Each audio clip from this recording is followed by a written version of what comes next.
তারা তোমাকে দেখলে নির্যাতন করবে, এই ভয় আমি করি। হযরত আবু বকর বললেন, দেখা যাবে যা হয় হবে। ঘটনা তাই ঘটে গেল। হযরত আবু বকর রাদিয়াল্লাহু তাআলা কাবা থেকে একটু দূরে অবস্থান করছেন। কয়েকজন কাফের ঘিরে ধরেছে হযরত আবু বকর রাদিয়াল্লাহু তাআলা, ঘিরে ধরে এমন ভাবে খারাপ আচরণ করতেছে, এমন একজন নম্র ভদ্র মানুষের সাথে বলতে যাবো মুহাম্মদ বিন আব্দুল্লাহ পিছু ছাড়বে নাকি আমরা তোমাকে হেনস্থা করবো, মারধর করবো, লাঞ্ছিত করবো, ওই রাস্তা ছেড়ে দাও। আবু বকর, তুমি ভালো মানুষ, ভদ্র মানুষ, কোন সন্দেহ নাই। তোমার দিকে সমস্ত সম্পদ মুহাম্মদের পিছ ধরে ধরে সব শেষ করে দিচ্ছ, সব শেষ করে দিচ্ছ, আবার তার সঙ্গে তুমি আন্দোলন করে যাও। শুনে রাখো, শেষবারের মতো বলছি, তুমি ছেড়ে দেবে কিনা? এই রাস্তা ছেড়ে আমাদের রাস্তায় চলে আসো, আগের মতোই চলো। হযরত আবু বকর বলেন,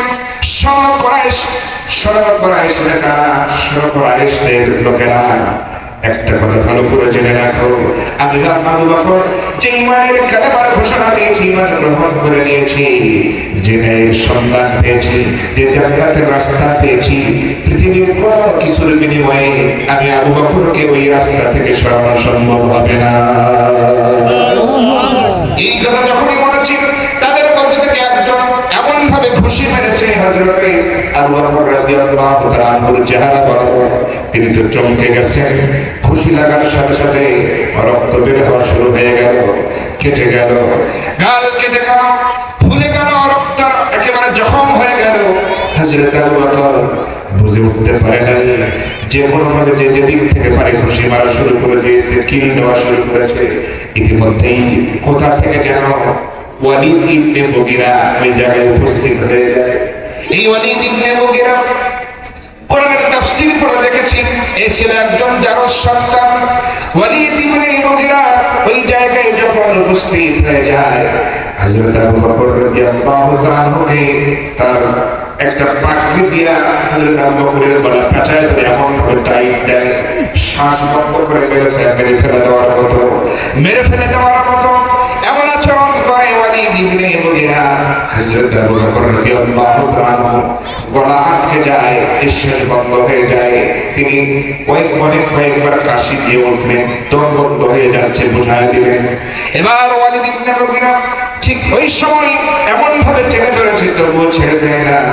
এবার সাথে যারা ছিল তারা তাকে ধরাধরি করে পাগড়িটা তার হাত থেকে কেড়ে নেয়। না না, এইভাবে এখন মারার প্রয়োজন নাই, প্রাথমিকভাবে একটু শাসাতে চায় আবু বকরকে, কিন্তু তা হলো না।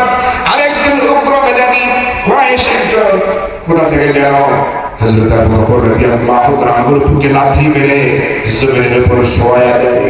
হযরত আবু বকর রাদিয়াল্লাহু তাআলা তিনি জমিনের উপরে পড়ে গেলেন। ইতিমধ্যে একজনের পায়ে ছিল কাঠের তৈরি করা এক ধরনের জুতা, গ্রামের ভাষায় যেগুলোকে খড়ম বলা হয়, আপনারা জানেন না? কাঠের তৈরি খড়ম, আমিও দেখেছিলাম। এই কাঠের তৈরি জুতা খড়ম এইটা পা থেকে খুলে নিয়ে হযরত আবু বকরের নাক বরাবর যখন মেরে দিয়েছে, হযরত আবু বকর সাথে সাথে বেহুশ হয়ে গেছে, সেন্সলেস হয়ে গেছে।